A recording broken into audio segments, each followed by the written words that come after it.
Hello, you're watching DD India and I'm Preeti presenting this edition of the news. First, we get you the top stories.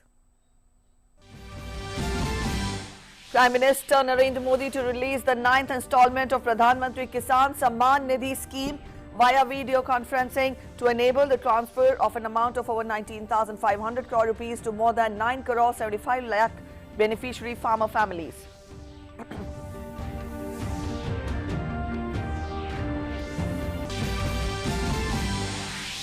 Prime Minister to virtually chair maiden high-level open debate at United Nations Security Council on enhancing maritime security, a case for international cooperation. Kremlin announces Russian President Vladimir Putin's participation.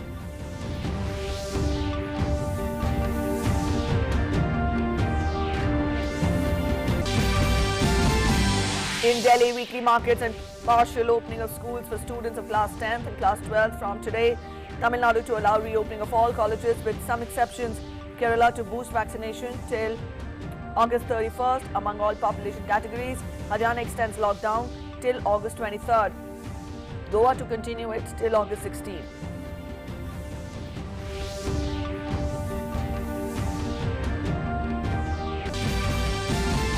Nation remembers freedom fighters participated in Quit India movement, which played a vital role in fight against British Raj. Vice President urges nation to remember countless sacrifices of the freedom fighters. Prime Minister pays tributes to the greats who took part in the Quit India movement.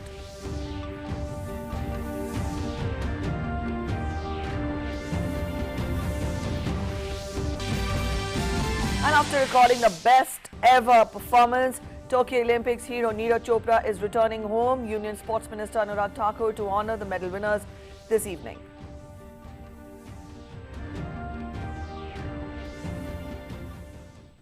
Those were the top stories. Let's get to the news in detail. Now, Prime Minister Narendra Modi will release the 9th installment of financial benefit under Pradhan Mantri Kisan Samman Nidhi scheme today via video conferencing. Now, this will enable the transfer of an amount of more than 19,500 crore rupees to more than 9.75 crore beneficiary farmer families. Prime Minister will interact with farmer beneficiaries during the event and will also address the nation. Union Agriculture Minister will also be present on the occasion. Under the PM Kisan scheme, a financial benefit of 6,000 rupees per year is provided to the eligible beneficiary farmer families, payable in 3 equal 4 monthly installments of rupees 2,000 each. The fund is transferred directly to the bank accounts of the beneficiaries.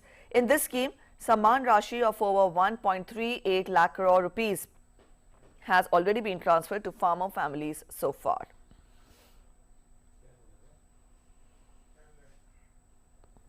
79th anniversary of Quit India movement or Bharat Chhoro Andolan is being observed today. On this day in 1942, father of the nation Mahatma Gandhi gave the clarion call of do or die to all Indians to drive away the Britishers from the country. The movement had begun from Gwalior Tank in Mumbai. The day is observed as Agast Kranti Day every year.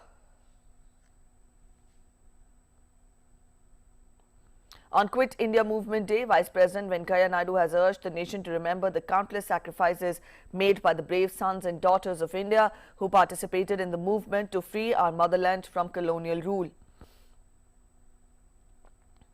Prime Minister Narendra Modi paid tributes to freedom fighters who took part in the Quit India movement. The Prime Minister said, these freedom fighters played a crucial role in strengthening the fight against colonialism. Inspired by Mahatma Gandhi, the spirit of the Quit India movement reverberated across India and energized the youth of our nation.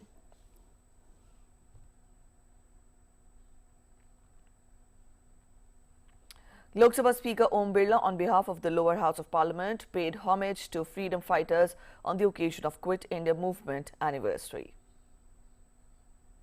79 वर्ष पूर्व सन 1942 में आज के दिन हमारे राष्ट्रपिता महात्मा गांधी ने भारत छोड़ो आंदोलन का शंखवाद करते हुए देश को अंग्रेजी शासन की दास्ता से मुक्त कराने के लिए समस्त देशवासियों को एकजुट होने का आह्वान किया था।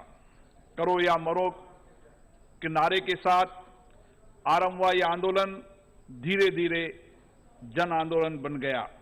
भारत छोड़ो आंदोलन हमारे स्वतंत्रता संग्राम के सबसे महत्वपूर्ण घटनाओं में से एक था, जिसने हमारे देश की आजादी के महान लक्ष्य को प्राप्त करने में निर्णायक भूमिका निभाई थी। इस अवसर पर हम राष्ट्रपिता महात्मा गांधी और उन सभी शहीदों के प्रति अपनी श्रद्धांजलि अर्पित करते हैं, जिन्होंने स्वतंत्रता संग्राम में अपने प्राणों की आहुति दी है। Lok Sabha Speaker congratulated Olympic medalist Neeraj Chopra and also Bajrang Punia. मुझे सदन को सूचित करते हुए प्रसन्नता हो रही है कि टोक्यो ओलंपिक में नीरज चोपड़ा ने जेवेलिन थ्रो प्रतियोगिता में भारत के लिए पहला स्वर्ण पदक जीतकर एक नया इतिहास रचा है। एथलेटिक्स में किसी भारतीय द्वारा जीता गया पहला ओलंपिक स्वर्ण पदक है। उनकी जीत से पूरे देश में उत्साह और उमंग का वातावरण है। इसके अतिरिक्त भारत के पहलवान श्री बजरंग पूनिया ने 65 किलो वर्ग की फ्री स्टाइल कुश्ती में भारत को कांस्य पदक दिलाकर एक बड़ी सफलता अर्जित की है। मैं अपनी ओर से तथा सदन की ओर से श्री नीरज चोपड़ा तथा श्री बजरंग पूनिया को ओलंपिक खेलों में उनकी उपलब्धियों के लिए हार्दिक बधाई देता हूं। Parliament session was disrupted and both the houses witnessed repeated adjournments amidst uproar by the opposition. This is the last week and today is a very important day for many bills to be introduced for consideration and passage. Rajya Sabha has been adjourned till 2 p.m. Rajya Sabha Chairman Venkaiah Naidu, while delivering the presidential address at the parliamentarians' meet towards achieving a TB Mukt Bharat in Parliament House, has appreciated the commitment of the government under the leadership of Prime Minister Narendra Modi to eliminate TB from the country by 2025. He added that the collective efforts of all stakeholders, including members of Parliament, will go a long way in realizing the goal of TB-free India in 2025.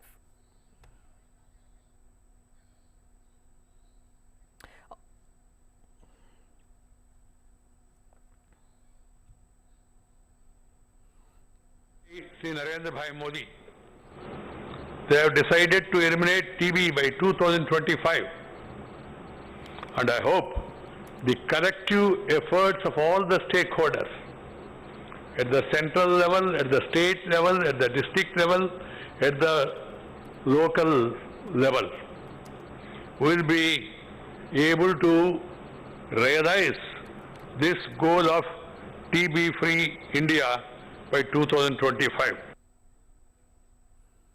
Lok Sabha Speaker Om Birla, who was also present at the event, said, by working collectively in a diverse country, we can overcome every challenge. He said that the goal of eradicating TB by 2025 can be achieved through collective efforts. Bharat विविधता वाला देश है। हमारी अलग अलग संस्कृति, अलग अलग खान पान, अलग अलग भौगोलिक स्थितियां, लेकिन उस विविधता वाले देश के अंदर हम अगर सामूहिकता के साथ काम करेंगे तो निश्चित रूप से हर महामारी को हम समाप्त कर सकते हैं। Speaking at the event, Minister of Health and Family Welfare Mansukh Mandaviya said that lakhs of people are dying every year due to TB. He added that to stop deaths due to the disease, India has set a target of achieving Sustainable Development Goal related to TB by 2025, 5 years before the global target of 2030. 4.5 से 5 लाख लोगों का मृत्यु हर साल होता है TB से, ये as के लोग। और हम विचार कर सकते हैं, एक टाउन का पॉपुलेशन होता है करीबन 50,000 से लाख पॉपुलेशन होता है तो हम टाउन कहते हैं। 5 टाउन के लोग इस देश को, इस दुनिया को छोड़ के चले जाते हैं। इसलिए मोदी जी ने कहा कि दुनिया का एजेंडा 2030 हो, लेकिन हमारा एजेंडा 2025 हो। 2025 में 5 साल पहले हिंदुस्तान को टीबी मुक्त बनना है।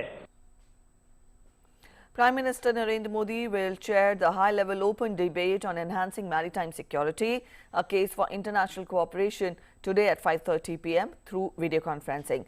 The open debate will focus on ways to effectively counter maritime crime and insecurity and strengthened coordination in the maritime domain. The meeting will be attended by several heads of state and government of member states of the United Nations Security Council and also high-level briefers from the UN system and key regional organizations. The UN Security Council has discussed and passed resolutions on different aspects of maritime security and maritime crime. However, this will be the first time that maritime security will be discussed in a holistic manner as an exclusive agenda item in such a high-level open debate.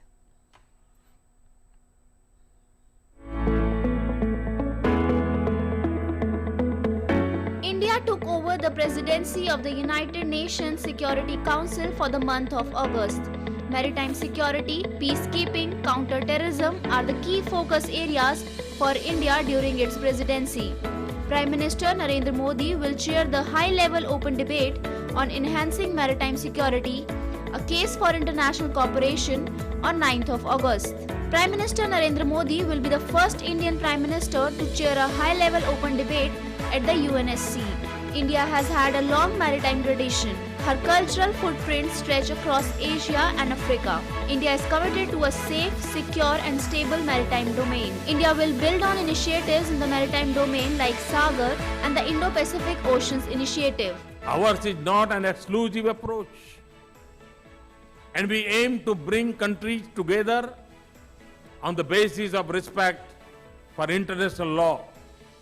We believe that respecting freedom of navigation and adhering to international norms is essential for peace and economic growth in the larger and interlinked marine geography of the Indo-Pacific.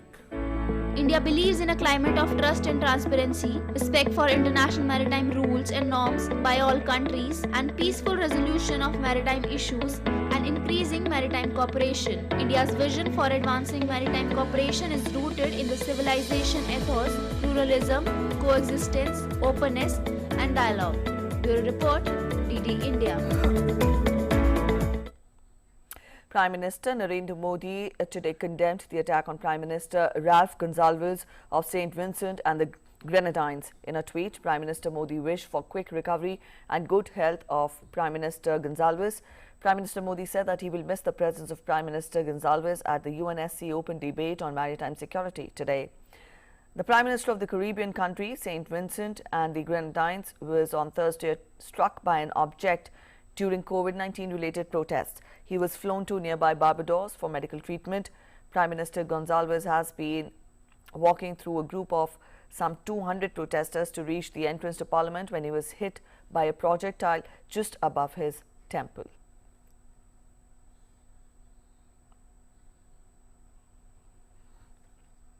A quick look at the fight against the virus. India continues to fight COVID-19, and with timely testing, tracing and treatment, the country has been containing the spread of the virus. In the last 24 hours, 35,499 new cases were reported. The country's active caseload currently is at 4,02,188. Active cases constitute 1.26% of the total cases. As many as 39,686 patients have recovered from COVID-19 in the last 24 hours. So far, a total of 3,11,39,457 patients have recovered across the country. The recovery rate currently stands at 97.4%. Weekly positivity rate remains below 5% and is currently at 2.35%. Daily positivity rate has been below 3% for the last 14 days and is now at 2.59%. Testing capacity has been substantially ramped up in the country as well. So far, over 48.17 crore tests have been conducted. India continues to vaccinate its population under the nationwide vaccination drive. More than 50.86 crore vaccine doses have been administered so far.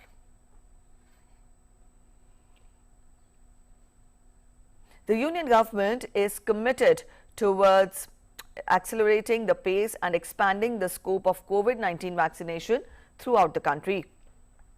The vaccination drive has been ramped up through availability of more vaccines, advance visibility of vaccine availability to the states and also union territories for enabling better planning by them and streamlining the vaccine supply chain.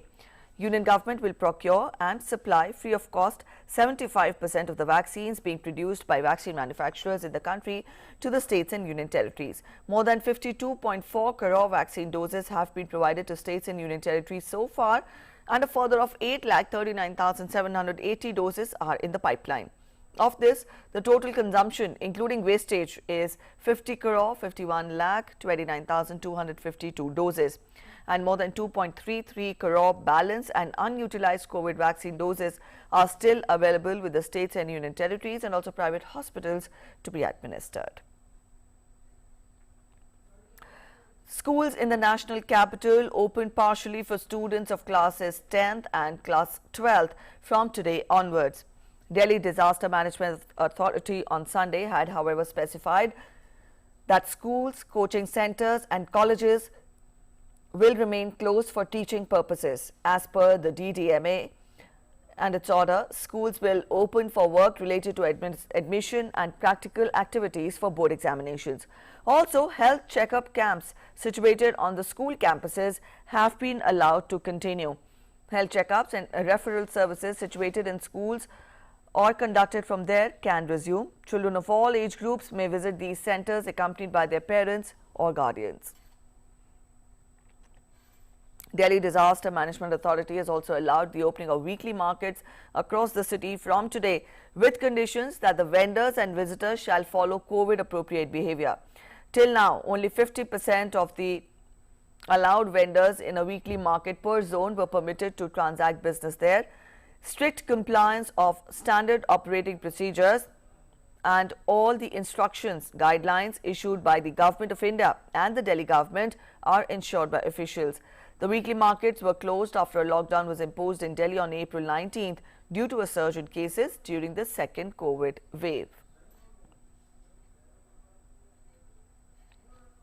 Haryana has been witnessing decline in new daily cases.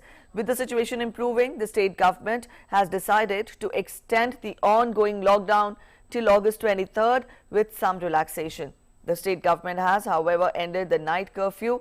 The restricted timings for restaurants, bars, gyms and spas have been removed, but these continue to operate at 50% capacity. Haryana government in its order also stated that establishments running swimming pools must ensure that all swimmers and participants are preferably vaccinated. All religious places are allowed to open with 50 people at a time. Universities and colleges are allowed to open for doubt clearing sessions, practical classes, examinations and offline exams. Kerala will from today commence a mass COVID vaccination drive which will continue till August 31st. During this drive, Kerala Health Department has roped in postgraduate students, lower primary and upper primary school teachers and final year degree students under its ambit. As per the State Health Department, mass vaccination drive is a prelude to the opening of educational institutions. To enhance vaccination in the state, the Kerala government has been procuring vaccines and supplying them to private hospitals. Commercial bodies, industrial organizations and NGOs can conduct vaccination drives for people in association with civic bodies and private hospitals. Meanwhile, Kerala government has permitted shops in malls to open from August 11th onwards after making all required precautionary arrangements.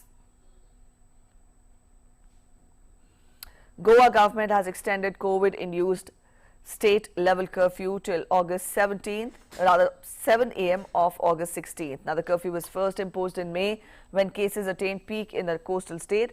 It was extended on multiple occasions. As per the earlier order, curfew was supposed to be ending today. The state government had earlier opened a majority of activities in the state with several curbs in place. Goa government has made a negative RT-PCR report or a vaccination certificate, both doses, mandatory for people coming from other states. Positivity rate of the new COVID cases in the state stands at 1.8 to 2%. Also, the state BJP chief Sadanand Sheth Tanawade said on Sunday that Goa aims to complete COVID vaccination of all eligible beneficiaries by October 31st this year.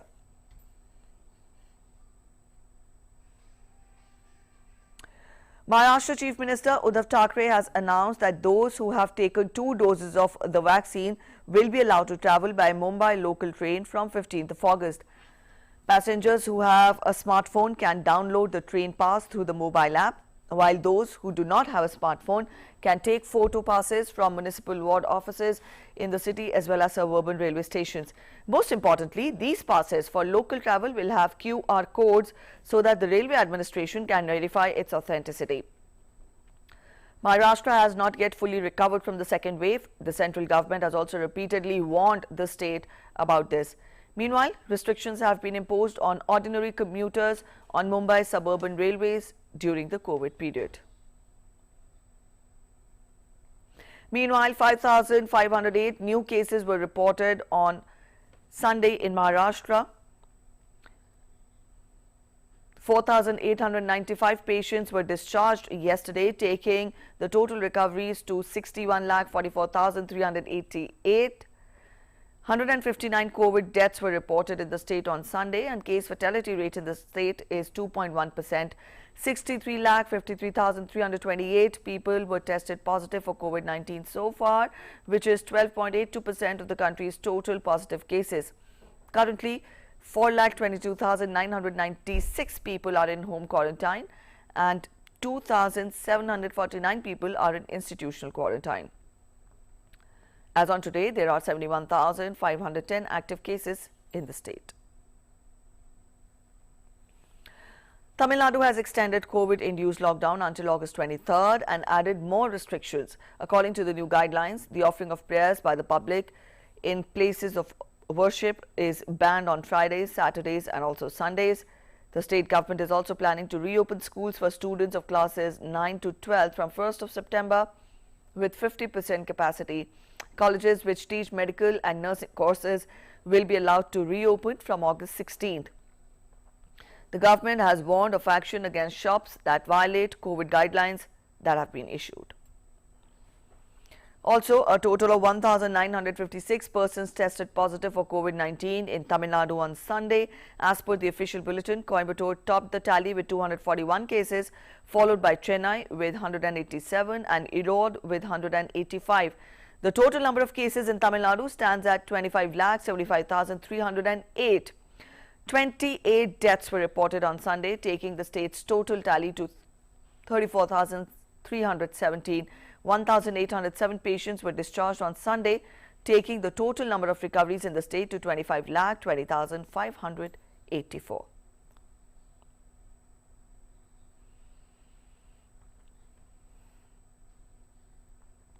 More than a year after the Indian Army started deploying its tanks in eastern Ladakh, the armoured regiments have evolved their standing operating procedures to use their machines more effectively at altitudes ranging from 14,000 feet to 17,000 feet in the area. The Indian Army started bringing the T-90 Bhishma and T-72 Ajay tanks along with the BMP series infantry combat vehicles from the deserts and also plains in a big way to these high altitude locations from last year. The Army showcased the tank maneuvers carried out by a tank regiment while practicing attack operations in high altitude areas. The Indian Army has created a huge infrastructure last year for supporting its tank operations, including tank shelters, which help in avoiding parking the machines in open during winters.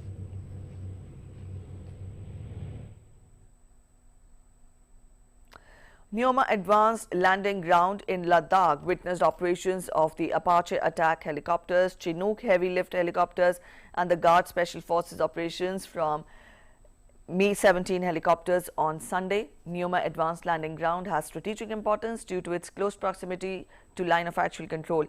It bridges the critical gap between Leh Airfield and also the LAC, enabling quick movement of men and material in eastern Ladakh, overcoming terrain friction. The ALG will help in quicker access to the heights and sustenance operations thereafter. The air operations infrastructure at Neoma enhances the operation capability of armed forces. It also improves connectivity for the entire population in the eastern Ladakh region.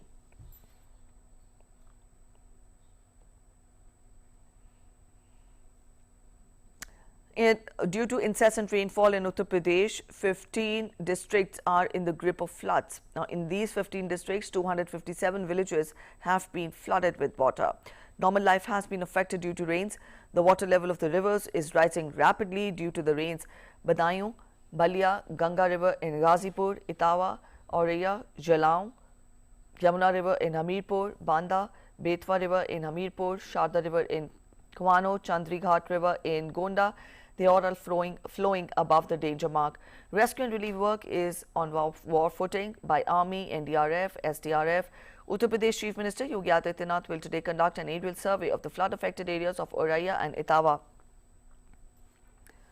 The Chief Minister will also hold meeting with the DMs of these districts and review the relief and rescue operations.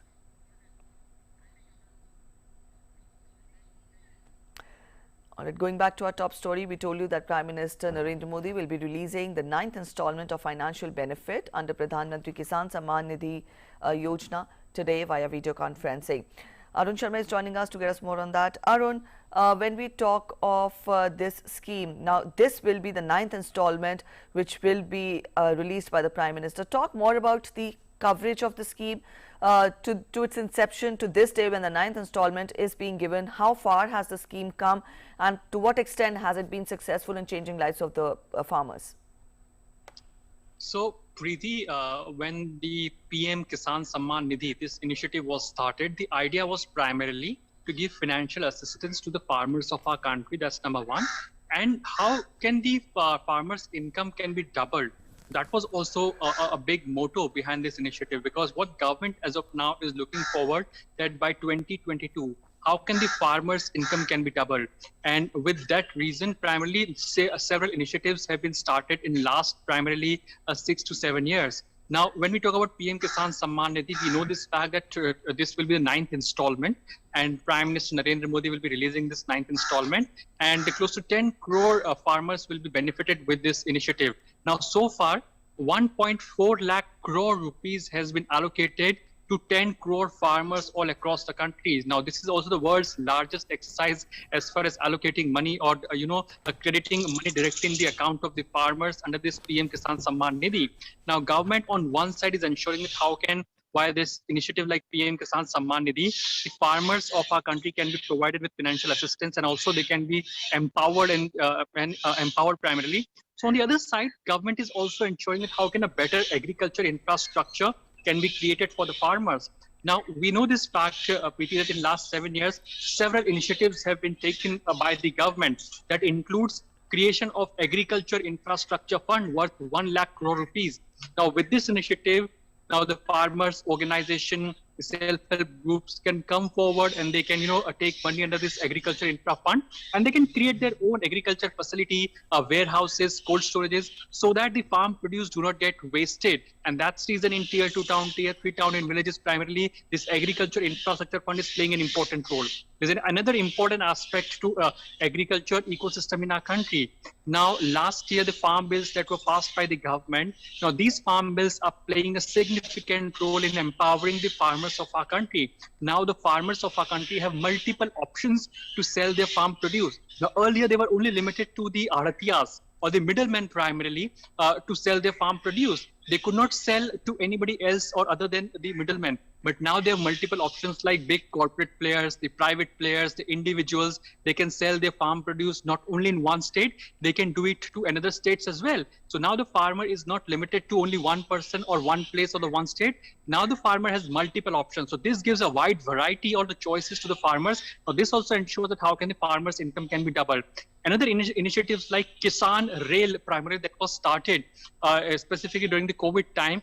Now, this Kisan Rail has played an important role in providing bigger market to the farmers, because the problem with the farmer is that the market is limited. Till now, the farmer was in a position to sell his farm produce only to limited state or in one district only. But now the farmer has a multiple option. Kisan Rail is one of those big initiatives by the government. So yes, in last 7 years, a greater ecosystem has been created. So the farmers have much more choices and options to sell his or her farm produce. So last but not the least, Preeti, the MSPs. Now, there was doubt in the people's mind. There were misinformation and fake news were created that the MSP will be withdrawn primarily going forward when the farm bills were introduced. But now the government gradually increasing the MSP on various farm produce or the food grains in our country. So this shows the commitment of the government as well, that how government is ensuring that the farmers can be empowered, farmers can be financially empowered primarily, financial assistance can be given. So on its other side, the agriculture infrastructure is also being strengthened in last 6 to 7 years. So this shows... All right, Arun, I'll interrupt you here. We'll take our viewers live to the program wherein Prime Minister will be released.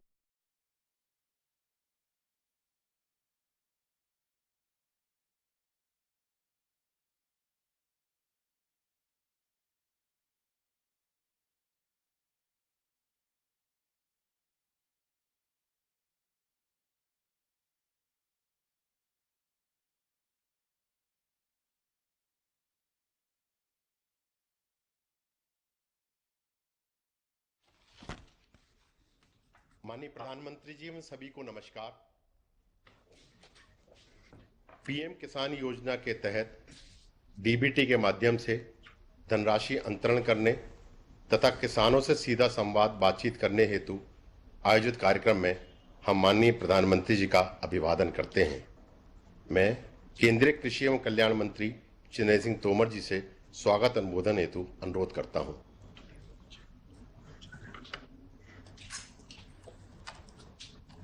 आज के इस अवसर पर हम सबके मध्य विराजमान हमारे देश के यशस्वी प्रधानमंत्री और विश्व के सबसे अधिक लोकप्रिय नेता माननीय श्री नरेंद्र मोदी जी इस अवसर पर साक्षी बन रहे विभिन्न राज्यों के माननीय मुख्यमंत्रीगण, केंद्रीय मंत्रिपरिषद के सभी सदस्य महानुभाव, केंद्रीय कृषि राज्य मंत्री श्रीमान कैलाश चौधरी जी, श्रीमती शोभा जी, राज्यों में उप मुख्यमंत्रीगण, कृषि मंत्रीगण, सचिव कृषि भारत सरकार और पूरे देश भर में सभी राज्यों में कृषि से संबंध रखने वाले हमारे अधिकारीगण और राज्यों में कृषि विज्ञान केंद्रों में, कृषि विश्वविद्यालयों में जुड़े हुए हमारे किसान भाइयों और बहनों, आज हम सबके लिए बहुत ही प्रसन्नता का विषय है कि आज माननीय प्रधानमंत्री जी के कर कमलों से 9 करोड़ 75 लाख किसानों को 19,500 करोड़ रुपए की किस्त पीएम किसान योजना के अंतर्गत हर किसान के खाते में अंतरित की जाएगी।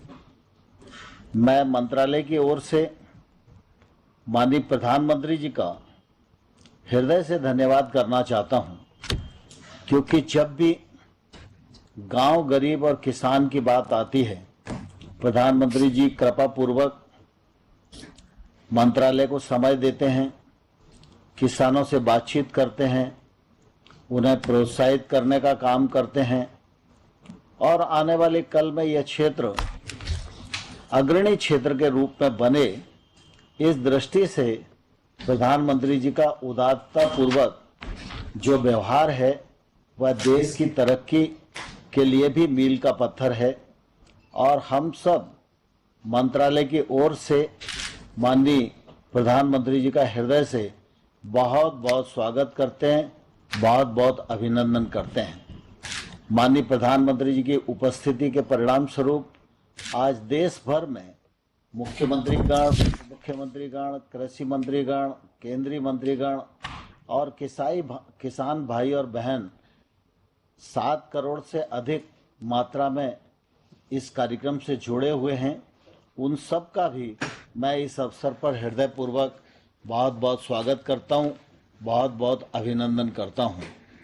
आज 9 अगस्त है और प्रधानमंत्री जी ने 9 अगस्त का समय देश के किसानों के लिए दिया है, लेकिन यह तिथि देश के इतिहास में बहुत ही महत्वपूर्ण स्थान रखती है। आज ही के दिन भारत छोड़ो आंदोलन का आगाज हुआ था। इस आंदोलन के परिणाम स्वरूप हमारे तमाम सारे स्वतंत्रता संग्राम सेनानियों के त्याग, तपस्या और बलिदान के परिणाम स्वरूप हमारा देश आज़ाद हुआ है। इस अवसर पर मैं सभी उपस्थित किसान भाइयों और बहनों की ओर से स्वतंत्रता संग्राम सेनानियों के चरणों में विनम्र श्रद्धांजलि प्रस्तुत करता हूं। सारा देश इस बात का साक्षी है कि प्रधानमंत्री नरेंद्र मोदी जी लगातार देश के सर्वांगीण विकास की दृष्टि से काम कर रहे हैं।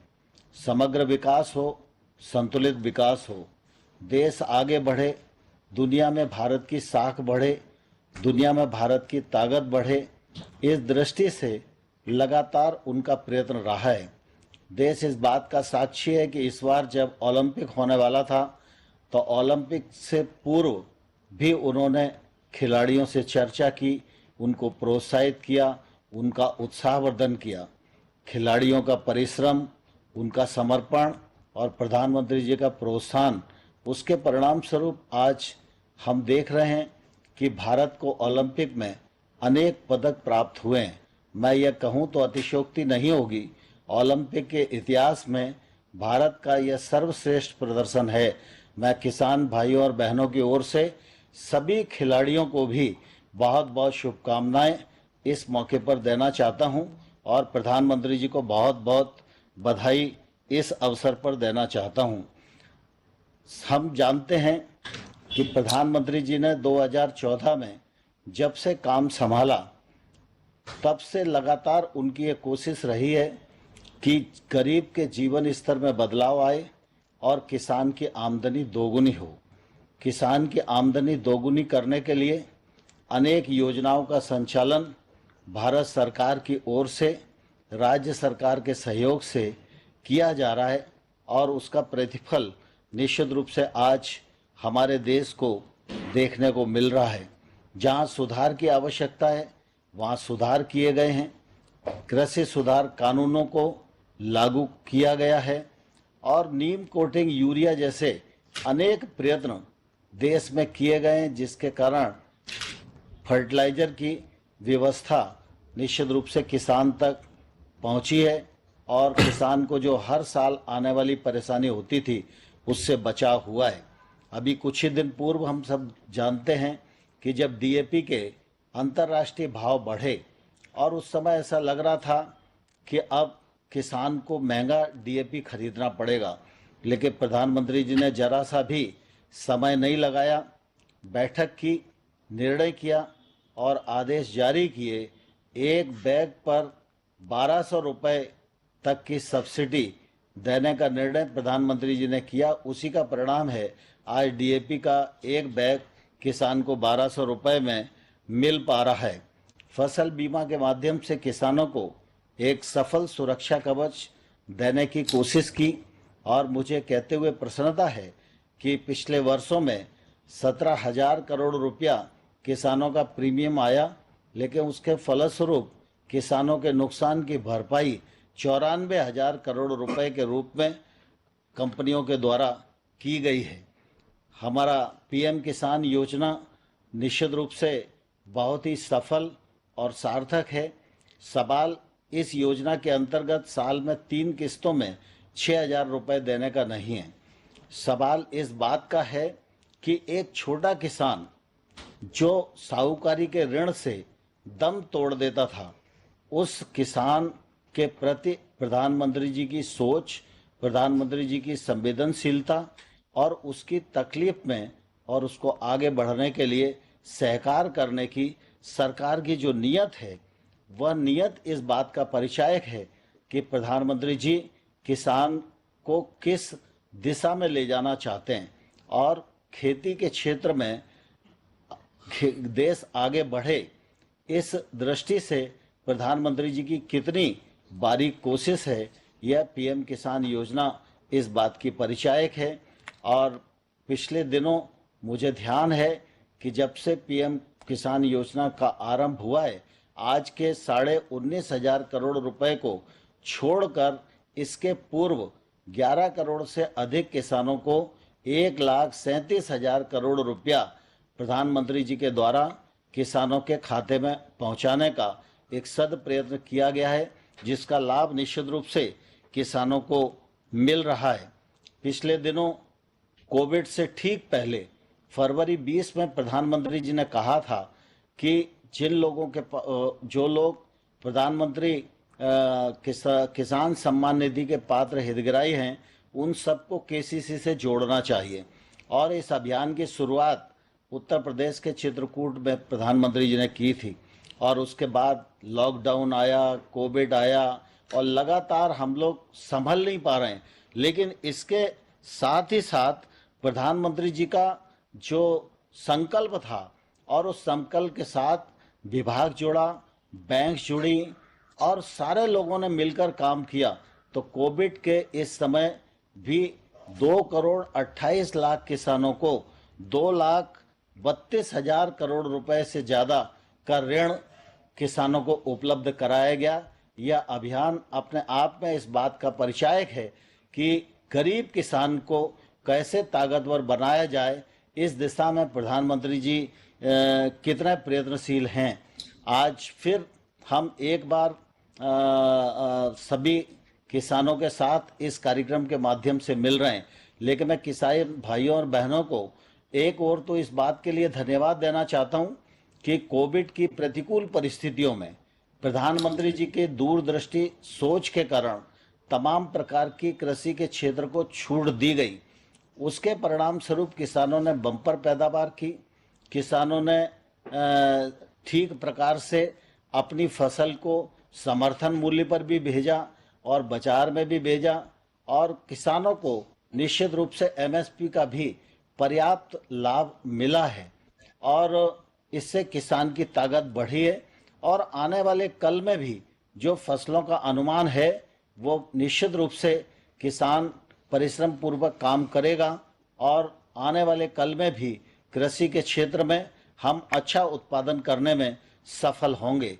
दलहन और तिलहन की दृष्टि से प्रधानमंत्री निरंतर चिंतित रहते हैं, और दलहन और तिलहन की दृष्टि से अलग से कार्यक्रम बनाकर इस पर फोकस किया जा रहा है। आने वाले कल में इसका अभाव भी जो देश में दिखाई देता है, वो अभाव न रहे, आयात पर हमारी निर्भरता कम हो, और किसान की आमदनी बढ़े, उसको वाजिब मूल्य मिले।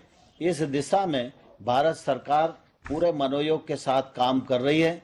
आज हम सब के लिए सौभाग्य की बात है कि प्रधानमंत्री जी फिर एक बार पीएम किसान सम्मान निधि के कार्यक्रम में हम सब के मध्य मौजूद हैं। मैं करोड़ों किसानों की ओर से माननीय प्रधानमंत्री जी का हृदय से बहुत बहुत स्वागत करता हूं, बहुत बहुत अभिनंदन करता हूं। बहुत बहुत धन्यवाद। जय हिंद।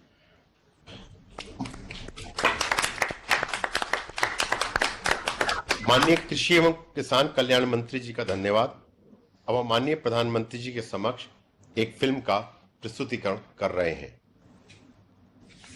अन्नदाता किसान की खुशहाली, अन्नदाता किसान की खुशहाली और उनकी आय में वृद्धि के लिए भारत सरकार समर्पित है। माननीय प्रधानमंत्री श्री नरेंद्र मोदी जी के दूरदर्शी नेतृत्व में भारत सरकार 7 वर्षों से लगातार खेती को आधुनिक बनाने, किसान साथियों के हितों को सुनिश्चित करने और उनको आत्मनिर्भर भारत का मजबूत भागीदार बनाने के लिए निर्णायक और व्यापक कदम उठा रही है। हमने दुनिया भर में कृषि क्षेत्र में क्या क्रांति आई है, क्या बदलाव आए हैं, क्या नए इनिशिएटिव आए हैं, क्या अर्थव्यवस्था के साथ कैसे जोड़ा है, सारी चीजों का गहन अध्ययन किया। इसके बाद हमने अपने अलग अलग लक्ष्य बनाए और सभी पर एक साथ काम शुरू किया। किसानों को समर्पित भारत सरकार ने कृषि के बजट में 512% की वृद्धि की है, जहां वर्ष 2013-14 का कृषि बजट लगभग 22,000 करोड़ रुपए था। वहीं वर्ष 2020-21 का कृषि बजट 1,34,000 करोड़ रुपए से अधिक किया गया, जिसके कारण किसान कल्याण की विभिन्न योजनाओं का लाभ अन्नदाताओं को मिल रहा है। किसानों को अधिक लाभ देने के लिए सरकार ने अधिसूचित सभी 22 फसलों के न्यूनतम समर्थन मूल्य को लागत से 1.5 गुना किया है, जिसके तहत वर्ष 2013-14 की तुलना में वर्ष 2020-21 में धान के एमएसपी में 43% से अधिक और गेहूं में 41% की वृद्धि की गई है। साथ ही एमएसपी के तहत सरकार ने पिछले 5 सालों में वर्ष 2009 से 14 की तुलना में धान की 2 गुना, तिलहन की 11 गुना और दलहन की 88 गुना से अधिक मूल्य की खरीद की है। किसानों की आवश्यकताओं को ध्यान में रखते हुए कोरोना काल में भी 2 करोड़ से अधिक नए किसान क्रेडिट कार्ड जारी किए गए, जिसके माध्यम से अतिरिक्त 2 लाख करोड़ रुपए से अधिक का ऋण उपलब्ध कराया गया। सरकार के प्रयासों और किसानों की कड़ी मेहनत का ही परिणाम है कि खाद्यान्न के रिकॉर्ड उत्पादन के कारण कोरोना काल में 80 करोड़ से अधिक लोगों को प्रधानमंत्री गरीब कल्याण अन्न योजना के तहत खाद्यान्न की आपूर्ति सुनिश्चित की गई। उत्पादन में आत्मनिर्भर होने के साथ साथ फसल की कटाई के उपरांत उपज की हानि को रोकने और ग्रामीण क्षेत्रों में रोजगार सृजन के उद्देश्य से माननीय प्रधानमंत्री जी ने 1 वर्ष पूर्व एग्रीकल्चर इंफ्रास्ट्रक्चर फंड नामक एक महत्वाकांक्षी केंद्रीय योजना का भी शुभारंभ किया। इस योजना ने मात्र 1 वर्ष में ही सफलता की कई नई मिसालें कायम की हैं, जैसे कि राजस्थान के लाभार्थी श्री यशवर्धन मुंद्रा ने सॉर्टिंग एंड ग्रेडिंग यूनिट लगाकर रोजगार के अवसर पैदा किए। कर्नाटक की महिला उद्यमी श्रीमती ममता वी ने प्राइमरी प्रोसेसिंग सेंटर लगाकर प्रगति की नई राह चुनी है। मध्य प्रदेश के लाभार्थी श्री विपिन त्रिपाठी ने एग्रीकल्चर वेस्ट से बायोफ्यूल बनाने का इनोवेटिव प्राइमरी प्रोसेसिंग सेंटर लगाया है। किसानों को आत्मनिर्भर बनाने के निरंतर प्रयासों में प्रधानमंत्री किसान सम्मान निधि योजना का महत्वपूर्ण योगदान है, जिसकी शुरुआत 24 फरवरी 2019 को माननीय प्रधानमंत्री श्री नरेंद्र मोदी जी के द्वारा की गई। पीएम किसान योजना का पूरा खर्च भारत सरकार वहन करती है, जिसके तहत लाभार्थी किसानों को प्रतिवर्ष 6,000 रुपए की सम्मान राशि 2,000 रुपए की 3 समान किश्तों में सीधे उनके बैंक खातों में हस्तांतरित की जाती है। सभी भू जोतधारी किसानों को इसमें शामिल किया गया है। पीएम किसान योजना की लोकप्रियता और सफलता इसी बात से प्रमाणित होती है कि अब तक 10 करोड़ से अधिक किसानों के बैंक खातों में 1,37,000 करोड़ रुपए से अधिक की राशि सीधे ट्रांसफर की जा चुकी है। योजना की 9वीं किश्त के रूप में आज माननीय प्रधानमंत्री श्री नरेंद्र मोदी जी पीएम किसान के 9.5 करोड़ से अधिक लाभार्थियों के बैंक खातों में 19,000 करोड़ रुपए से अधिक की सम्मान राशि ट्रांसफर कर रहे हैं। आत्मनिर्भर हो रहे हैं किसान, मिल रही है उनको एक नई पहचान। वीडियो प्रस्तुतिकरण के लिए धन्यवाद।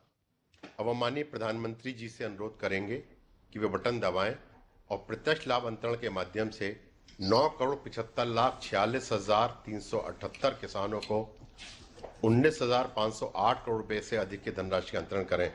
यह धनराशि लाभार्थियों खाते में अंतरित हो जाएगी।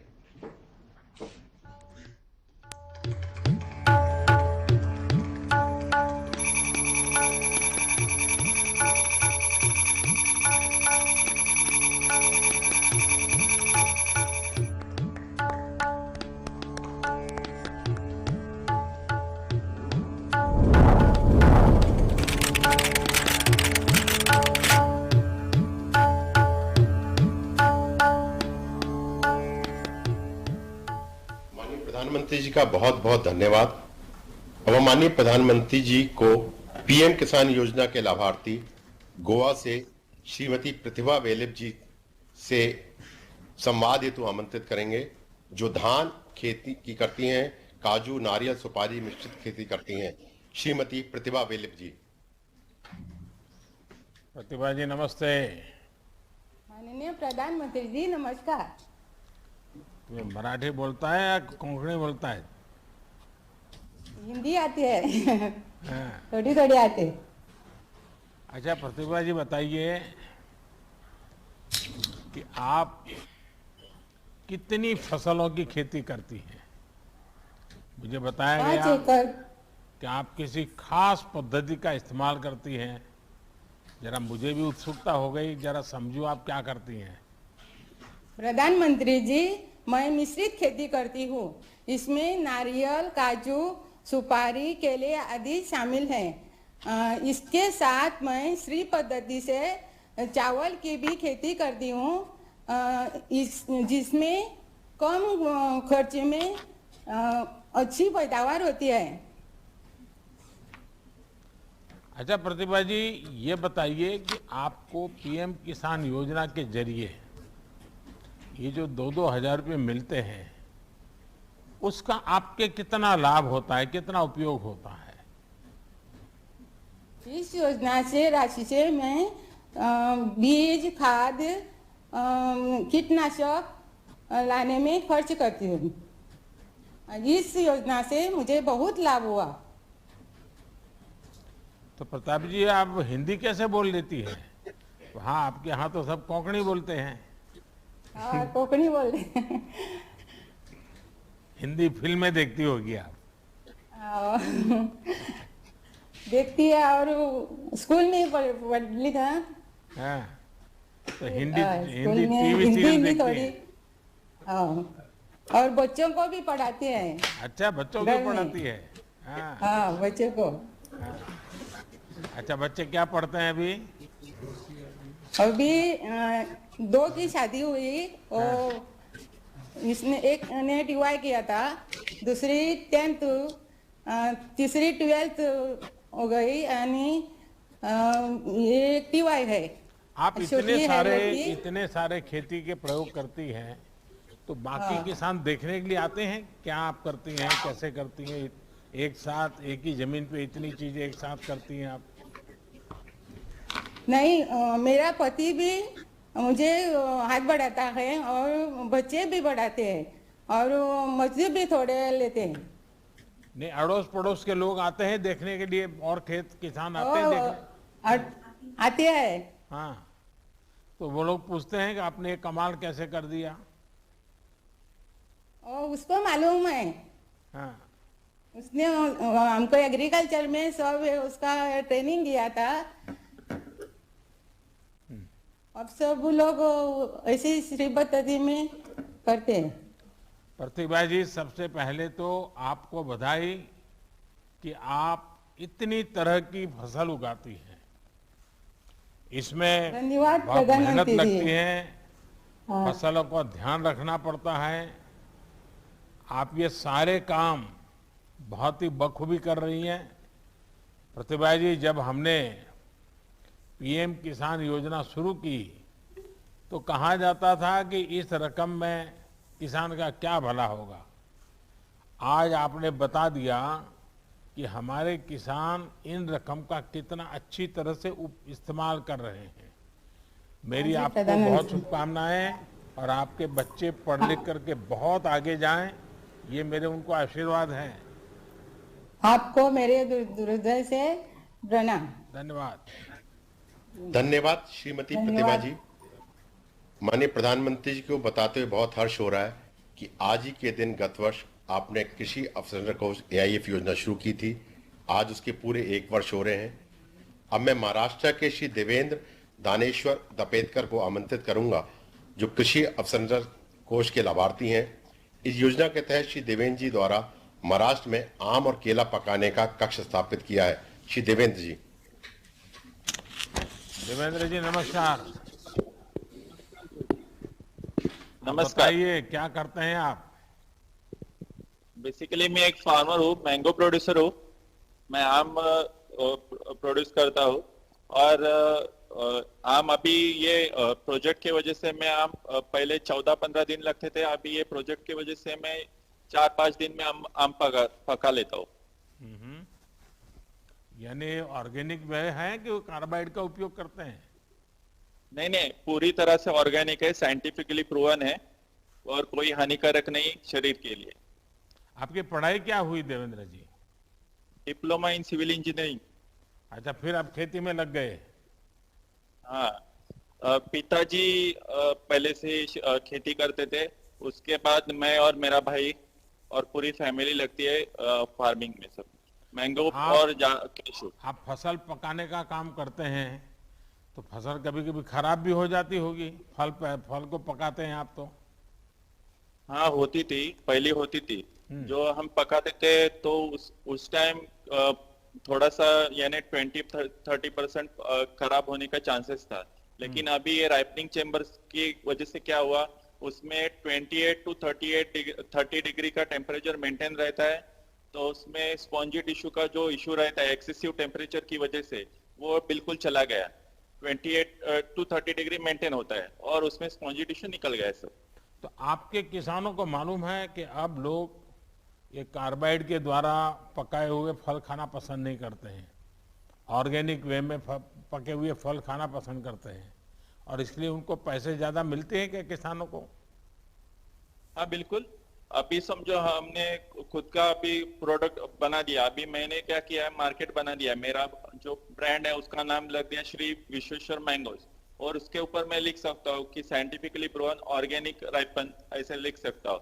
और जो क्या है अभी जो इसमें राइपनिंग चेम्बर में पकाते हैं वो आम एकदम गुड क्वालिटी का निकलता है, तो उसमें जो विष जो होता है कार्बाइड की वजह से वो होता नहीं है, और यानी पूरा हानिकारक नहीं है, एकदम सेफ है। देवेंद्र जी ये बताइए कि आपके मन में ये विचार कैसे आया कि आप ये फल पकाने का प्रोजेक्ट शुरू करें? सर ये एक प्रॉब्लम आया था, अभी देखो कोविड का पीरियड आ गया, कोविड की वजह से मंडियां बंद रही, तो अभी करने का क्या, तो एग्रीकल्चर डिपार्टमेंट ने रत्नागिरी में से बहुत अच्छा काम किया, उन लोगों ने हम फार्मर लोगों का जो फोन नंबर्स वगैरह है वो डिस्ट्रीब्यूट किया हाउसिंग सोसाइटी में, तो उसकी वजह से हाउसिंग सोसाइटी की उधर से हमको फोन आना शुरू हो गए कि हमको आम चाहिए करके, लेकिन उनको आम पका के चाहिए था, तो हमको उस वक्त मेरे पास राइपनिंग चेम्बर नहीं था, तो मैं दूसरी जगह जाता था पकाने के लिए, अपने लगा लेता था आड़ी, तो उसमें 10-15 दिन लगते थे, तो मेरे को टाइम कंज्यूमिंग लग रहा था, तो सोचा चलो अपना राइपनिंग चेम्बर हो सके, तो मैं खुद बैंक ऑफ इंडिया मारुति मंदिर को मिला, उन्होंने बोला कि मेरे को अभी ऐसा ऐसा करने का है राइपनिंग चेम्बर, तो बोले कि एग्रीकल्चर इंफ्रास्ट्रक्चर करके एक स्कीम है, उसमें आप ये कर सकते हैं प्रोजेक्ट, तो मैं प्रोजेक्ट कर सका और मेरे को फायदा भी हो गया। अच्छा, आपने कितना लोन लिया था? आपको ये लोन मिलने में कोई दिक्कत तो नहीं आई? किसी से कोई नहीं। बीच में बिचौलिया कटमनी मार तो नहीं गया ना? नहीं, बिल्कुल नहीं। 16 लाख का टोटल लोन था और मैं कोई प्रॉब्लम भी आई नहीं। जैसे मैं बैंक में गया तो बैंक ने मेरे को खूब अच्छी तरह से कोऑपरेट किया, उन्होंने 2 हफ्ते में मेरा लोन सैंक्शन कर दिया और पोर्टल पे भी उन्होंने भर दिया सब। देवेंद्र जी, आप इंजीनियर हो गए और खेती में वापस आ गए, तो माताजी पिताजी को थोड़ा नाराजगी तो हुआ होगा शुरू में? पिताजी तो मेरे नहीं है, लेकिन माताजी मेरे को पहले से बोलती है खेती करो, तो वो भी उसकी माँ की भी मेरी बैकग्राउंड है, वो खेती की है, तो उन्होंने पहले से प्रमोट किया। पहले मेरे को ही जाने का था इंजीनियरिंग में, लेकिन मैं ही ऐसे खेती में। आपने अपनी माताजी की इच्छा पूरी कर दी। बराबर सर। देवेंद्र जी, देखिए, ये आप एक उदाहरण है कि जब एक किसान खुद ही उद्यमी बनता है और जब पढ़ा लिखा नौजवान खेती में आता है तो कितना बड़ा बदलाव आ सकता है। आज आप अपने प्रोजेक्ट के जरिए ना सिर्फ अपने परिवार का बल्कि अपने साथी किसानों का भी एक प्रकार से भला भी कर रहे हैं और उनके अंदर कुछ करने की भावना भी जगा रहे हैं। देवेंद्र जी, आपने बताया कि आपको लोन कितनी आसानी से मिल गया। आज से 6-7 पहले तो गरीब किसानों को लोन मिलने में कितनी दिक्कत आती थी वो सब जानते हैं। हमारी कोशिश है कि हमारे किसानों को पैसों की, संसाधनों की किसी तरह की कमी ना हो। हम इसी प्रयास में लगे हैं। चलिए देवेंद्र जी, आपको बहुत शुभकामनाएं और आपका माताजी को भी बहुत प्रणाम, जिन्होंने आपको ये संस्कार भी दिए, शिक्षा भी दी और आपको खेती के काम में फिर से लगा दिया। आपकी माताजी को भी मेरा प्रणाम। सर जी, आप आम के सीजन में जरूर आ जाइए। अरे वाह, देखिए रत्नागिरी का आप तो बड़ा फेमस रहता है भाई, लेकिन इस बार तो आप लोग बाढ़ के कारण भी बहुत परेशान हो गए। बारिश ने भी बहुत आपको हैरान कर दिया, लेकिन आपके निमंत्रण के लिए मैं बहुत धन्यवाद आपका। धन्यवाद जी। अब मैं उत्तर प्रदेश के श्री श्यामाचरण उपाध्याय जी को आमंत्रित करूंगा, जो कृषि अवसंरचना कोष के स्थापित परियोजना के लाभार्थी हैं। श्री श्यामाचरण उपाध्याय जी एक एफपीओ के संचालित हैं, उसके निदेशक भी हैं। श्री उपाध्याय जी। श्यामाचरण जी नमस्ते। नमस्कार। श्यामाचरण जी, बताइए कि आपके पास जमीन कितनी है और आप स्वयं कितनी फसल उगाते हैं?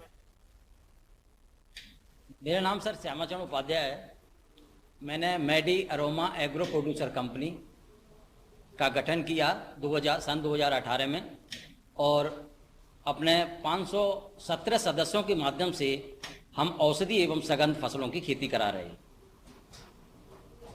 पहले क्या करते थे आप? पहले सर मैंने वनस्पति विज्ञान से स्नातक किया था और बीएड की डिग्री प्राप्त की थी। हमारे पिताजी फार्मर थे। उसके बाद मैं एक इंश्योरेंस कंपनी में एग्जीक्यूटिव ऑफिसर के पद पर था। तो उसके बाद मेरा लगाव जो था कृषि की तरफ था और चूंकि वनस्पति विज्ञान से मैंने स्नातक किया था तो औषधि और इन पौधों की तरफ ज़्यादा रुचि थी मेरी। तो मैंने सीमैप से ट्रेनिंग ली।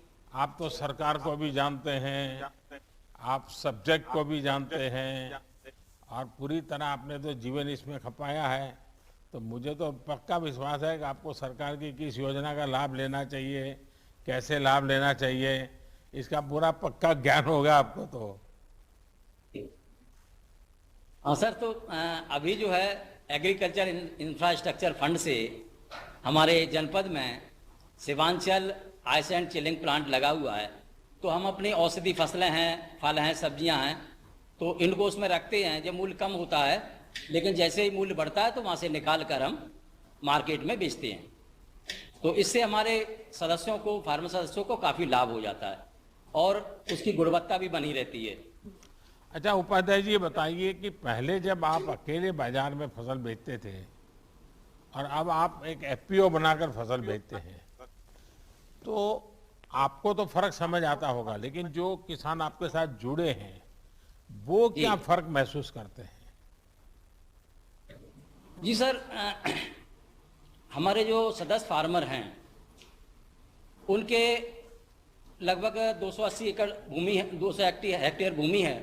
तो हमारा उद्देश्य ये है कि जो हमारे सदस्य किसान हैं वो परंपरागत खेती के साथ साथ नवीन फसलें करें, उनकी वैल्यू एडिशन करें और मार्केट में अच्छा मूल्य प्राप्त करें। और इनकम अच्छी होती है पहले की तुलना में? हाँ जी सर। कितना फर्क आया होगा? अब कितना फर्क आया होगा? पहले मानो 100 रुपया मिलता था तो अभी कितना मिलता होगा? जी सर। पहले मानो अगर 100 रुपया मिलता था तो आज 100 के बदले में कितना मिलता होगा? पहले से सर काफी अच्छा हो रहा है इस समय, क्योंकि एक तो ये एग्रीकल्चर इंफ्रास्ट्रक्चर फंड से ये जो हमारा चिलिंग प्लांट बना, इससे भी हमको काफी इनकम में वृद्धि हुई है। क्योंकि हमको मूल्य में, जैसे हमारा मूल्य बढ़ता है तो हम इससे निकालकर मार्केट में बेच देते हैं, तो इससे काफी हमको राहत मिली है। उपाध्याय जी, मुझे बताया गया कि आप लोग भी अपने जिले में बने आइस एंड चिलिंग प्लांट का इस्तेमाल करते हैं। ये जो सुविधा मिली है इसके कारण भी आपके फसलों को काफी फायदा होता होगा? सर, इससे ये है कि जब फसल तैयार होती है तो उस समय जो मूल्य अगर होता है, कम होता है, तो हम उसका उपयोग इस योजना के तहत तो उसमें रख देते हैं और जैसे ही मूल्य बढ़ता है, हम देखते हैं मार्केट में मूल्य अच्छा है तो हम इसको निकालकर मार्केट में बेच देते हैं। तो इससे हमें काफी लाभ है। पहले हमको तुरंत बेचना पड़ता था।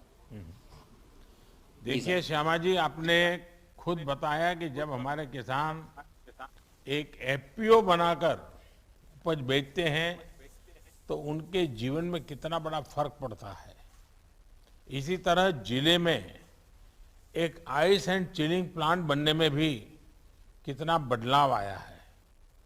पिछले 6-7 साल में हमारी सरकार किसानों की आय दोगुनी करने के लिए ऐसे ही इकोसिस्टम बनाने का प्रयास कर रही है। जैसे आप सब ने कासगंज में इसको बनाया भी है और उसका उपयोग भी कर रहे हैं। कोल्ड स्टोरेज देने के लिए आपको बहुत बहुत बधाई। हमारे जिला में ये योजना हमको मिली है, आपको बहुत बहुत बधाई। बहुत चलिए, मेरी भी आप सबको बहुत शुभकामनाएं हैं और आप सब किसान बहुत प्रगति करें। धन्यवाद। अब हम माननीय प्रधानमंत्री जी से नेशनल सैफरन मिशन के तहत जम्मू और कश्मीर स्थित केसर पार्क के एक लाभार्थी से सीधा संवाद स्थापित करने के लिए अनुरोध करेंगे। मैं जम्मू कश्मीर के पंपोर जिले के श्री अब्दुल मजीद वानी को आमंत्रित करूंगा, जो सैफरन पार्क की योजना के लाभार्थी हैं। श्री अब्दुल जी। अब्दुल जी नमस्कार। नमस्कार जी, नमस्कार जी। अब्दुल जी बताइए आपकी खेती के संबंध में जरा। मैं सर यहाँ एक सैफरान ग्रोवर हूँ सर। पिछले 30 साल से मैं यही खेती कर रहा हूँ खुद ही। ये जो सैफरान था थोड़ा पीछे गया था, लेकिन जनाब गवर्नमेंट की मुदाखलत से, गवर्नमेंट की कोशिश से अब ये दोबारा रिव्यू हुई है। एक तो सैफरान मिशन मिला है, उससे तो 2 फायदे हुए हर एक किसान को। एक तो मिल गया उसको कि नई टेक्नोलॉजी मिल गई, दूसरा सर उसको कि इंसेंटिव में मिल गए, उसके साथ साथ जो उसने नया तरीका लगाया अपनी खेत में उसका इंसेंटिव भी आ गया और उसको क्रॉप भी बढ़ गया। तो ये एक मिशन के तहत हमारी बहुत सैफरान जितने भी ग्रोवर है सबको सर फायदा आ गया इसका। अब्दुल जी आपकी जमीन कितनी है सर? जमीन बहुत, लेकिन सर 30-40 कनाल में हमारी सैफरान ही है सर, सिर्फ सैफरान ही है सर। अच्छा, पहले कितनी कमाई होती थी, अब इसमें ज्यादा कितनी कमाई होती है? पहले सर कुछ नहीं, यहाँ हमारे क्या मार्केटिंग होती थी, कुछ नहीं सर। मसला हमारा बिक जाता था 90 से 1 लाख या 1,10,000 रुपए में। जब से सर ये स्पाइस पार्क यहाँ वजूद में आ गई, आपकी वसादत से हमारी आमदनी अब डबल हो गई है। मसलन 2,25,000 भी 2,30,000 रुपए भी हो जाता है। यहाँ पर जो ये ऑक्शन हुई है हमारी सैफरान की, हर एक फार्मर की जितने भी यहाँ मुझे जुड़े हुए हैं अभी, तो डबल फायदा हो गया। ये तो सर आपका जो ख्वाब था 2022 में एक फार्मर की डबल आमदनी होगी, लेकिन आपकी वसादत से हमारी आमदनी 21 में ही डबल हो गई सर। ये तो हम आपको बहुत ही धन्यवाद देते हैं सर। अच्छा अब्दुल जी, आपको किस योजना का लाभ मिला और इसके आपके जीवन में कितना फायदा पहुंचा? मिशन के तहत साहब। दूसरा तो ये जो GI टैग हमें मिल गया, यहाँ एक पहचान मिल गई कश्मीरी सैफरान की, ये तो हमारे लिए बहुत एक बड़ी बात है। हमें कुछ नहीं आता था मार्केट से, लेकिन जब से ये स्पाइस पार्क वजूद में आ गई सर, उससे हमें डबल फायदा आ गया सर। चलिए अब्दुल जी, आपने तो मुझे बताया कि आपकी उपज में भी बहुत फर्क आया है और 2022 में जो इनकम डबल होनी थी वो 21 में ही हो गई। मजीद जी आपने बताया कि आपकी उपज में करीब 2 गुनी वृद्धि हो गई है और आप 1 हेक्टेयर में ज्यादा और अच्छी गुणवत्ता वाली फसल उगा पा रहे हैं।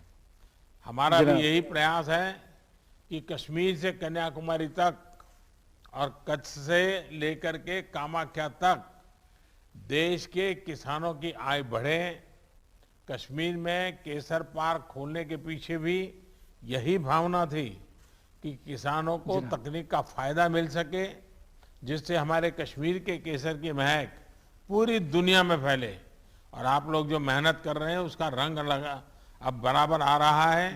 मेरी आप सब केसर के किसानों को मेहनत की सर, गवर्नमेंट ने भी किया था, डिपार्टमेंट ने भी मेहनत की, तभी हम कामयाब हो गए इस बार। चलिए, मैं आपका बहुत आभारी हूँ। हम सब मिलकर के करेंगे और फिर से एक बार दुनिया में भारत के केसर का रंग और सुगंध दोनों पहुंचाएंगे। बहुत बहुत धन्यवाद। मुबारक जनाब, मुबारक मुबारक मुबारक साहब। अब माननीय प्रधानमंत्री जी बागवानी योजना के तहत उत्तराखंड स्थित एक लाभार्थी किसान से सीधा संवाद स्थापित करेंगे। अब मैं उत्तराखंड के टिहरी गढ़वाल जिले के श्री सुशांत उनियाल जी को आमंत्रित करूंगा, जो ढींगरी मशरूम उगाते हैं। श्री सुशांत जी। सुशांत जी नमस्ते। सर नमस्कार। सुशांत जी, मुझे बताया गया कि दिल्ली की प्राइवेट कंपनी में आप काम करते थे और ये सब छोड़ छाड़ करके आप फिर पहाड़ों में चले गए और खेती करने का विचार आपको आया, ये कैसे हुआ? सर इसका सबसे बड़ा कारण तो एक आप ही रहे हैं सर। आप पिछली बार जब उत्तराखंड आए थे तो आपने कहा था कि उत्तराखंड का पानी और उत्तराखंड की जवानी उत्तराखंड के काम नहीं आती सर। तो सर वो चीज थी कि हम लोग इसी माटी से जुड़े हुए हैं, पहाड़ों से जुड़े हुए हैं, और हम लोग जब पढ़ लिख जाते हैं तो फिर बाहर शहरों में चले जाते हैं। लेकिन आज जो पहाड़ों में सबसे बड़ी समस्या है वो है सर पलायन की। पलायन की समस्या थी, लोग धीरे धीरे गांव छोड़ के जा रहे थे। तो वही देखते हुए फिर वापस आए कि अगर युवा वापस पहाड़ों की तरफ आएगा तो सब लोग वापस आना शुरू करेंगे। और फिर वो जो पुराने लोगों ने मकान छोड़े हुए थे, खंडर मकान थे, उस पे प्रयोग के तौर पर सर मशरूम फार्मिंग शुरू की। और जब पहले साल 30-40 हजार रुपए की आमदनी हो गई तो उसके बाद ये दिमाग में आया कि अब व्यावसायिक तौर पर इसका काम करना चाहिए सर। तो फिर जिला उद्यान अधिकारी जी से मिला और उन्होंने मुझे बताया कि इसके अंतर्गत एक स्कीम है MIDH की और दूसरा मशरूम निदेशालय सोलन में जाके आपको 10 दिन का प्रशिक्षण लेना पड़ेगा सर। सो वहां गए, वहां से प्रशिक्षण लेने के बाद और 28.68 लाख रुपए की सर मैंने एक प्रोजेक्ट रिपोर्ट उद्यान विभाग को दी, जिसमें से 8 लाख रुपए का अनुदान MIDH स्कीम के द्वारा मुझे दिया गया सर और 18.68 लाख रुपए मुझे बैंक द्वारा ऋण दिया गया सर। अच्छा सुशांत जी, आपको मशरूम के ही क्यों चुना? सर मशरूम चुनने का सबसे बड़ा कारण ये रहा सर कि एक तो यहाँ पे जो किसानी होती है उसमें थोड़ा बंदर फसल को बर्बाद कर देते हैं, जंगली सूकर होते हैं वो बर्बाद कर देते हैं फसल।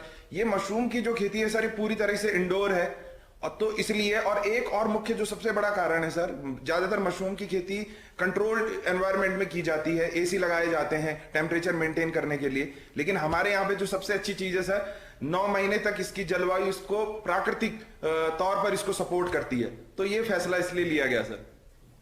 देखिए आपको मालूम होगा हिमाचल में सोलन मशरूम सिटी के नाम से जाना जाता है। अब सर, आपने भी सर, अपनी एक पहचान बनानी चाहिए, तो और भी किसान जुड़े हैं क्या इसमें? सर बहुत ये सबसे अच्छी बात रही है सर कि बहुत सारे लोग आते हैं और अभी तक टिहरी के आसपास ही कम से कम 3-4 छोटी छोटी यूनिट बनना शुरू हो गई हैं सर, जिस जिले में मैं हूं। उसके अलावा हम किसानों के लिए जो बहुत ज्यादा पढ़े लिखे नहीं है सर, बहुत ज्यादा साक्षर किसान नहीं है, तो उनको हम एक चीज का अश्योरेंस देते हैं कि आप सिर्फ मशरूम उगाइए, अगर आपको कहीं मार्केटिंग में किसी भी प्रकार की कोई समस्या होती है तो वो हम आपका प्रोडक्ट मार्केट करके जाएंगे, आप उगा के हमें दे दीजिए, हम आपका मशरूम बेच के आएंगे सर। सुशांत जी, आप जो काम कर रहे हैं जी सर, उसमें जैसा आपने बताया कि सरकार ने इतना पैसा दिया, बैंक से आपसे पैसा मिला, क्या बाकी किसानों को भी अब ये इसी प्रकार की मदद मिल रही है?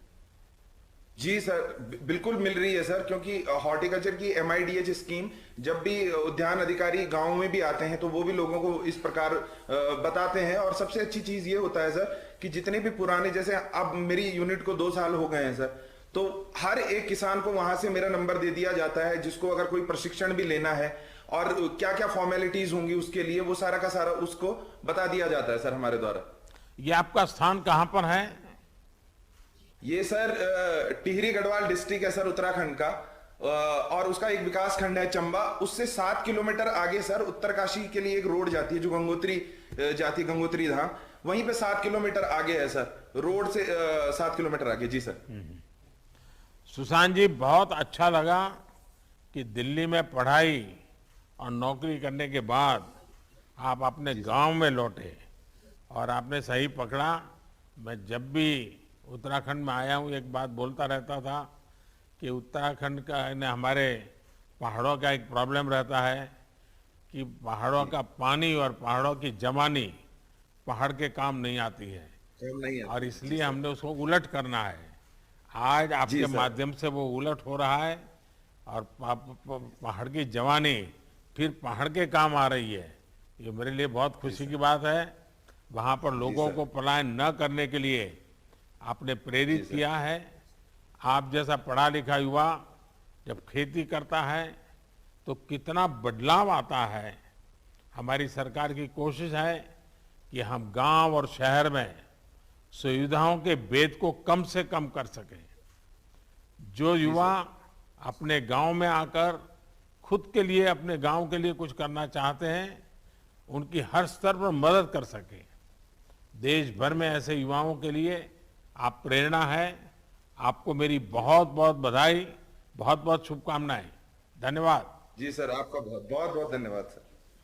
अब माननीय प्रधानमंत्री जी पूर्वोत्तर क्षेत्रों के लिए mission organic value chain development योजना के तहत स्थापित परियोजना के एक लाभार्थी से सीधा संवाद स्थापित करेंगे। मैं मणिपुर की श्रीमती थिंगचा गंगोट से आमंत्रित करूंगा जो भारत सरकार द्वारा चलाए गए मिशन वैल्यू चेन डेवलपमेंट योजना के लाभार्थी हैं। श्रीमती थिंगचा जी। नमस्ते जी। Namaste, Honorable Prime Minister, sir. Can you tell us about your family and the kind of agriculture activity you do? Yes, sir. I'm a pineapple farmer from Bonglon village, Churchanpur district, Manipur, and I'm a mother of 2 children. I cultivate Q pineapple in 6 acres of my own land. The pineapple grown here in Manipur is very sweet, and it is famous for its excellent taste and its quality, sir. How do you sell your pineapples? Sir, actually, our FPC Lomi Farmer Producer Company has signed an agreement with Mera Foods. Mera Foods proprietor who is sitting just next to me, Madam Supra. She's the proprietor and she is also an entrepreneur, women entrepreneur, and she is also working for the welfare of women and also for working on processing of organic pineapples. Those pineapples that we supply to her are processed into slice, cubes, in cans, and pineapple jams, pineapple candy, pineapple squash extract for exports. This increases the demand of our pineapple resulting in better prices, sir. And not only that, we also, our FPC is also tied up with many other marketing agencies. They send our pineapple to other states, to many major cities of the country, and even to Europe, sir. Aja, what assistance, benefit have you got from the government? Sir, the assistance that we get from the government, sir, like MOVCD NER scheme. Under that MOVCD NER scheme, we get free planting materials and DBT, direct bank transfer of rupees 7,500 for 2 years to buy organic inputs. And organic certifications were also issued to the farmers and also from farmer producer company. And before that, in the year 2014-15, my farm income was only rupees 50,000 with productivity of 12 metric ton per hectare. And after joining this MOVCD scheme and with the introduction of this organic farming, our farming condition is getting much better than before. So now I can earn my farm income rises to 4 lakhs with productivity of 25 metric ton per hectare, sir. And besides this, sir, I myself is also one of the PM Kisan beneficiary. I received 2,000 each in every installment, sir. All this assistance help my agriculture more productive and profitable, sir. चलिए, बहुत बहुत धन्यवाद आपका। इस समय तो पूरा देश मणिपुर का फैन हो गया है। ऐसा लग रहा है लोग मणिपुर को मीरापुर बोलने लग गए हैं। पहले ओलंपिक प्रदर्शन में मीराबाई चानू और अब आप और आपका एपीओ पूरे भारत के किसानों के लिए प्रेरणा है। आपने बताया कि आपकी आय बढ़ गई है। मेरा यही मानना है कि अगर किसान उपज में वैल्यू एडिशन करता है, सप्लाई चेन का हिस्सा बनता है, तो उसकी आय काफी बढ़ जाती है। आप इसका बहुत बड़ा उदाहरण है। आप ऐसे ही अच्छा काम करते रहिए। सरकार की तरफ से आपको पूरा सहयोग मिलेगा। मणिपुर सरकार भी काफी कर रही है, भारत सरकार भी कर रही है, और ये डबल इंजन की सरकार आपके विकास और किसानी की भलाई के लिए काम कर रही है। बहुत बहुत धन्यवाद, बहुत बहुत शुभकामनाएं। Thank you, sir, for the introduction, sir. Before we wind up, I would like to take the honor of inviting you to come to visit our place and visit our farm.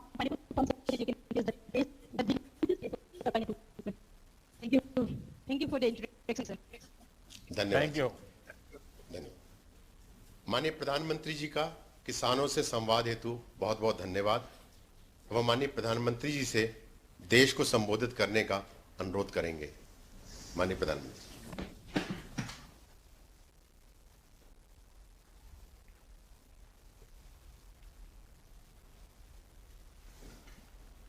नमस्कार जी।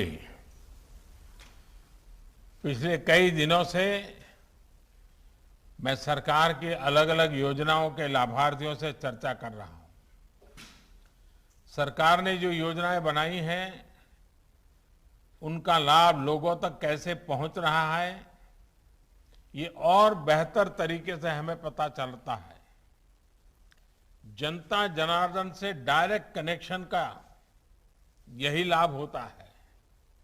इस कार्यक्रम में उपस्थित केंद्रीय मंत्रिमंडल के मेरे सभी सहयोगीगण, देश भर के अनेक राज्यों से उपस्थित आदरणीय मुख्यमंत्रीगण, लेफ्टिनेंट गवर्नर और उप मुख्यमंत्रीगण, राज्य सरकारों के मंत्री, अन्य महानुभाव, देश भर से जुड़े किसान और भाइयों और बहनों, आज देश के लगभग 10 करोड़ किसानों के बैंक खाते में 19,500 करोड़ रुपए के से भी अधिक ये रकम सीधी उनके खाते में ट्रांसफर हो गई है। और मैं देख रहा हूं कई अपने मोबाइल में चेक कर रहे हैं आया क्या, और फिर एक दूसरे को ताली दे रहे हैं। आज जब बारिश का मौसम है और बुआई भी जोरों पर है, तो ये राशि छोटे किसानों के बहुत काम आएगी। आज 1 लाख करोड़ रुपए के कृषि ट्रांसफर इंफ्रास्ट्रक्चर फंड को भी 1 साल पूरा हो गया है। इसके माध्यम से हजारों किसान संगठनों को मदद मिल रही है।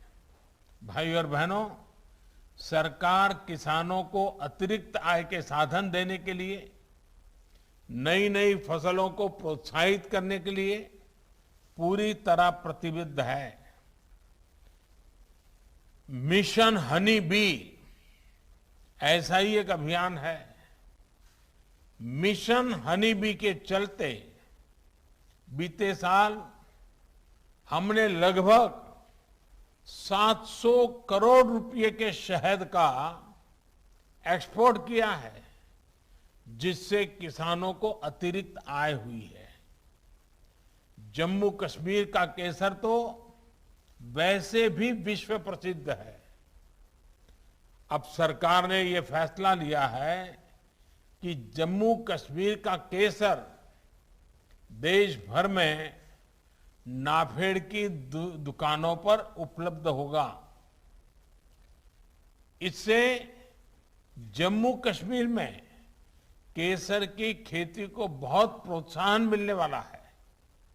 भाई और बहनों, आप सभी से ये संवाद ऐसे समय में हो रहा है जब हम आजादी का अमृत महोत्सव मना रहे हैं। अब से कुछ दिन बाद ही 15 अगस्त आने वाला है। इस बार देश अपना 75वां स्वतंत्रता दिवस मनाने जा रहा है।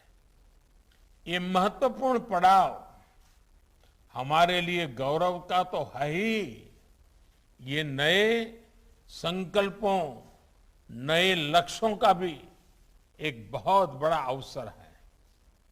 इस अवसर पर हमें ये तय करना है कि आने वाले 25 वर्षों में हम भारत को कहां देखना चाहते हैं। देश जब आजादी के 100 वर्ष पूरा करेगा 2047 में, 2047 में, तब भारत की स्थिति क्या होगी, ये तय करने में हमारी खेती, हमारे गांव, हमारे किसानों की बहुत बड़ी भूमिका है। ये समय भारत की कृषि को एक ऐसी दिशा देने का है जो नई चुनौतियों का सामना कर सके और नए अवसरों का भरपूर लाभ उठा सके। भाई और बहनों, इस दौर में बहुत तेजी से हो रहे बदलावों को हम सभी साक्षी हैं। चाहे मौसम और प्रकृति से जुड़े बदलाव हो खान पान से जुड़े बदलाव हो या फिर महामारी के कारण पूरी दुनिया में हो रहे बदलाव हो, हमने बीते 1.5 वर्ष में कोरोना महामारी के दौरान इसको अनुभव भी किया है। इस कालखंड में देश में ही खान पान की आदतों को लेकर बहुत जागरूकता आई है। मोटे अनाज की, सब्जियों और फलों की, मसालों की, ऑर्गेनिक उत्पादों की डिमांड अब तेजी से बढ़ रही है। इसलिए भारतीय कृषि, उसको भी अब इसी बदलती आवश्यकताओं और बदलती मांग के हिसाब से बदलना ही है। और मुझे हमेशा से विश्वास है कि हमारे देश के किसान इन बदलावों को जरूर आत्मसात करेंगे। साथियों, इस महामारी के दौरान भी हमने भारत के किसानों का सामर्थ्य देखा है। रिकॉर्ड उत्पादन के बीच सरकार ने भी प्रयास किया है कि किसानों की परेशानी कम से कम हो। सरकार ने खेती और इससे जुड़े हर सेक्टर को बीज, खाद से लेकर अपनी उपज को बाजार तक पहुंचाने के लिए हर संभव प्रयास किए हैं, उपाय किए हैं। यूरिया की सप्लाई निर्बाध रखी, डीएपी जिसके दाम अंतर्राष्ट्रीय बाजार में इस कोरोना के चलते कई गुना बढ़ गए, उसका बोझ भी हमारी सरकार ने किसानों पर पड़ने नहीं दिया। सरकार ने तुरंत इसके लिए 12,000 करोड़ रुपए का इंतजाम किया। साथियों, सरकार ने खरीफ हो या रबी सीजन, किसानों से एमएसपी पर अब तक की सबसे बड़ी खरीद की है। इससे धान किसानों के खेतों में लगभग 1,70,000 करोड़ रुपए और गेहूं किसानों के खाते में लगभग 85,000 करोड़ रुपए डायरेक्ट पहुंचे हैं। किसान और सरकार की इसी साझेदारी के कारण आज भारत के अन्न भंडार भरे हुए हैं। लेकिन साथियों, हमने देखा है कि सिर्फ गेहूं, चावल, चीनी में ही आत्मनिर्भरता काफी नहीं है, बल्कि दाल और तेल में भी आत्मनिर्भरता बहुत आवश्यक है। और भारत के किसान ये करके दिखा सकते हैं। मुझे याद है कि कुछ साल पहले जब देश में दालों की बहुत कमी हो गई थी, तो मैंने देश के किसानों से दाल उत्पादन बढ़ाने का आग्रह किया था। मेरे उस आग्रह को देश के किसानों ने स्वीकार किया। परिणाम ये हुआ कि बीते 6 साल में देश में दाल के उत्पादन में लगभग 50% की वृद्धि हुई है। जो काम हमने दलहन में किया या अतीत में गेहूं, धान को लेकर किया, अब हमें वही संकल्प खाने के तेल के उत्पादन के लिए भी लेना है। ये खाद्य तेल में हमारा देश आत्मनिर्भर हो, इसके लिए हमें तेजी से काम करना है। भाइयों और बहनों, खाने के तेल में आत्मनिर्भरता के लिए अब राष्ट्रीय खाद्य तेल मिशन ऑयल पाम का संकल्प लिया गया है।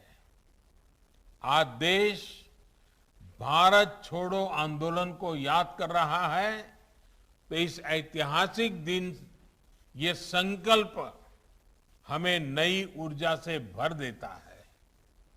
इस मिशन के माध्यम से खाने के तेल से जुड़े इकोसिस्टम पर 11,000 करोड़ रुपए से अधिक का निवेश किया जाएगा।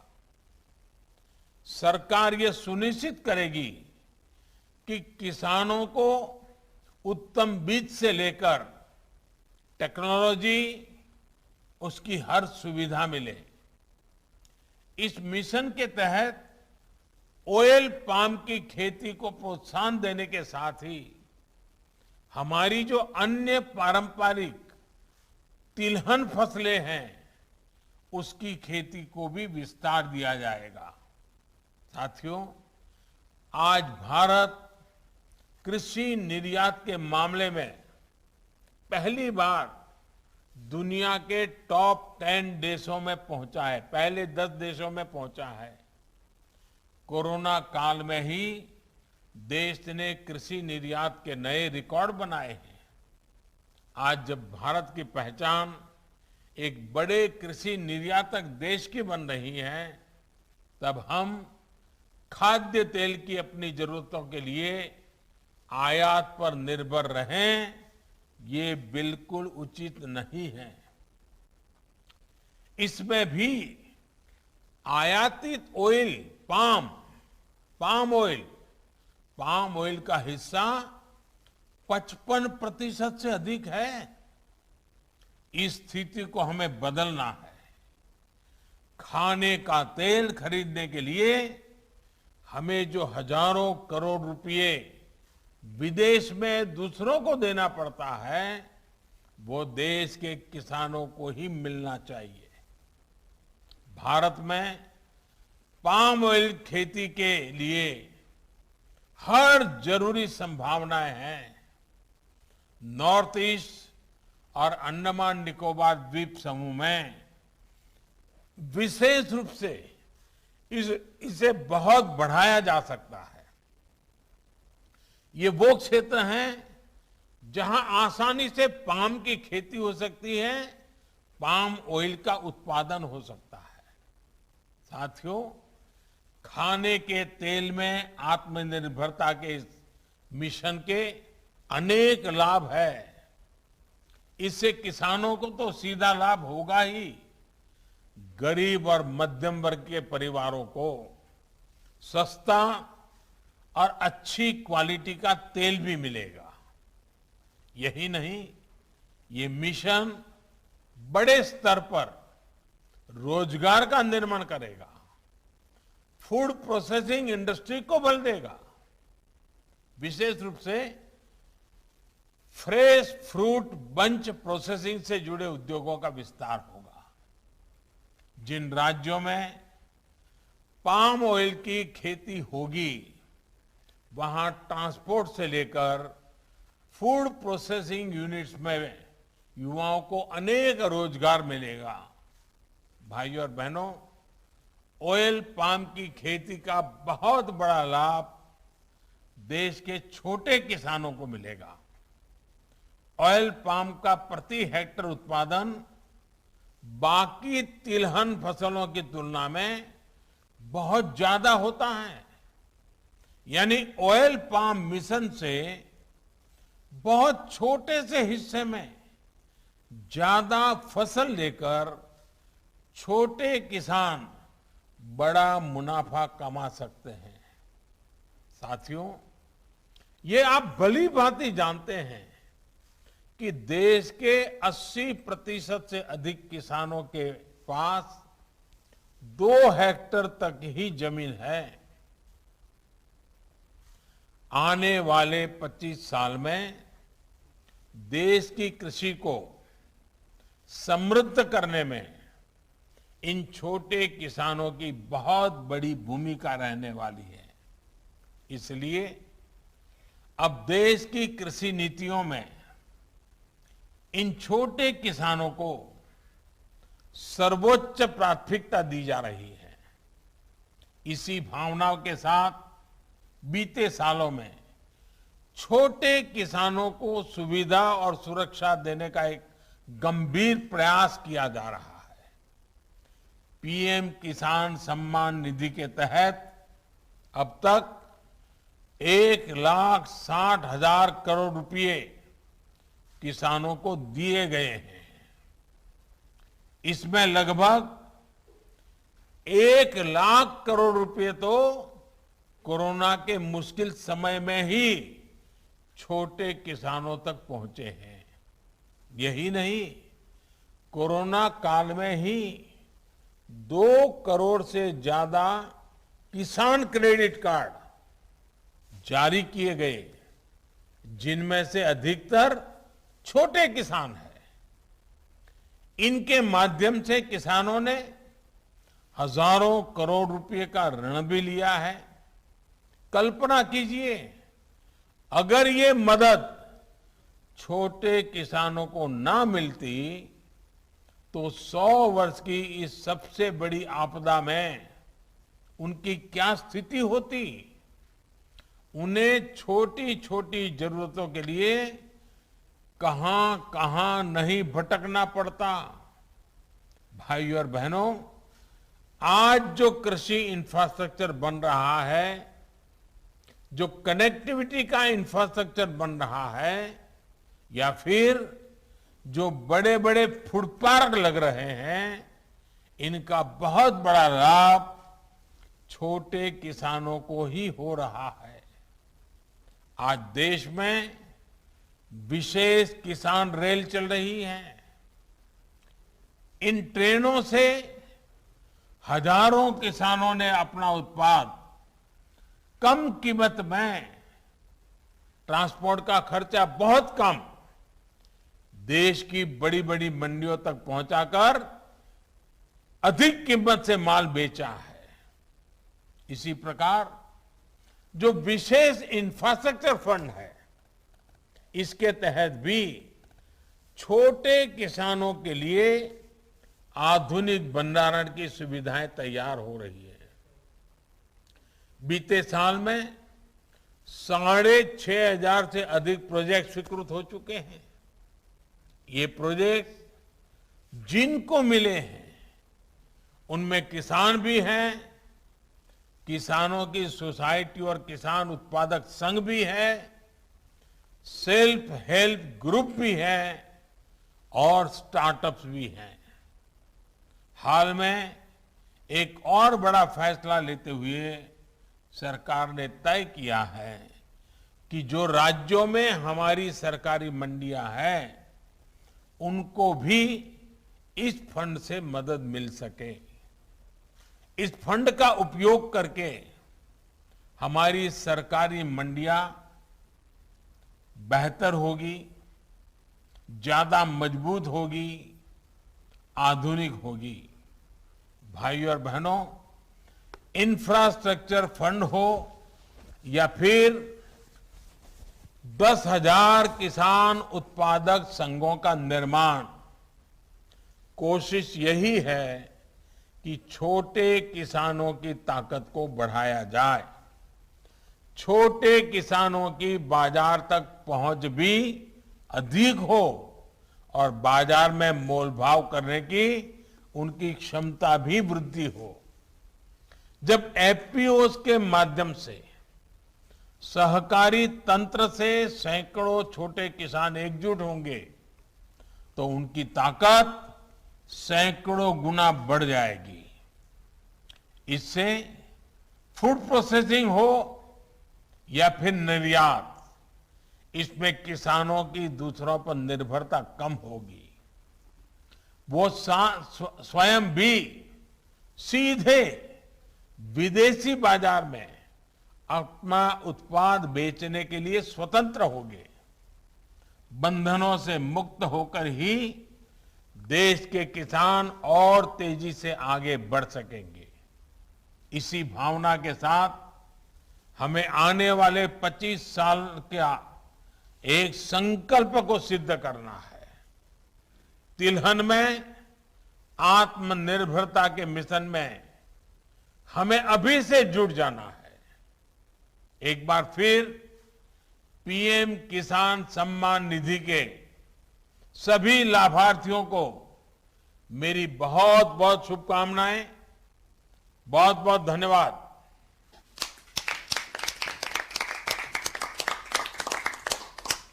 माननीय प्रधानमंत्री जी का बहुत बहुत धन्यवाद।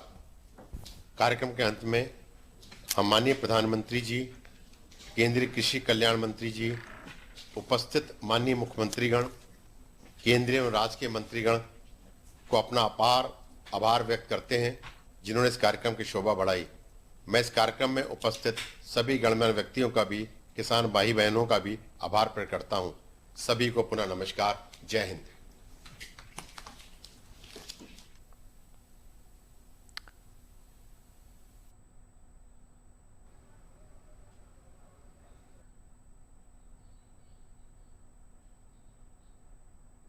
So that was the program wherein Prime Minister participated through virtual, the Prime Minister participating virtually, and he released the 9th installment of the financial benefit scheme of Pradhan Mantri Kisan Samman Nidhi Yojana today. Now this program was through video conferencing. He interacted with the beneficiaries, the farmer beneficiaries from all across the country, and in his address the Prime Minister emphasized and enlisted the number of initiatives which have been taken by the government to ensure welfare of the farmers. He talked of how Mission Honeybee, through Mission Honeybee, export of honey worth 700 crore has been done. He also talked of how Kesar from Jammu and Kashmir will now be available in NABARD shops, and 75th year of independence will be celebrated this year. And he talks of how it marks new opportunities for progress and determination and will as well. He also said that new direction has to be given to agriculture that will face should be able to face challenges, as also make use of the opportunities ahead. Talking of the pandemic, the Prime Minister said that record production had been achieved during those times, and he also talked of how the government left no stone unturned in helping the farmers during those times. He also talked of how Rashtriya Khadya Tel Mission will ensure clean oil for cooking, and also with more than this has been initiated with more than 11,000 crore of investment. He also emphasized on palm oil cultivation and how it will further change lives of the farmers. He talked of Sankalp, he talked of determination and will, and he also talked of, he closed his address on the thought of Atmanirbharta in Tilhan. So that's it in this edition of the News This Hour. Thanks for watching. Bye-bye.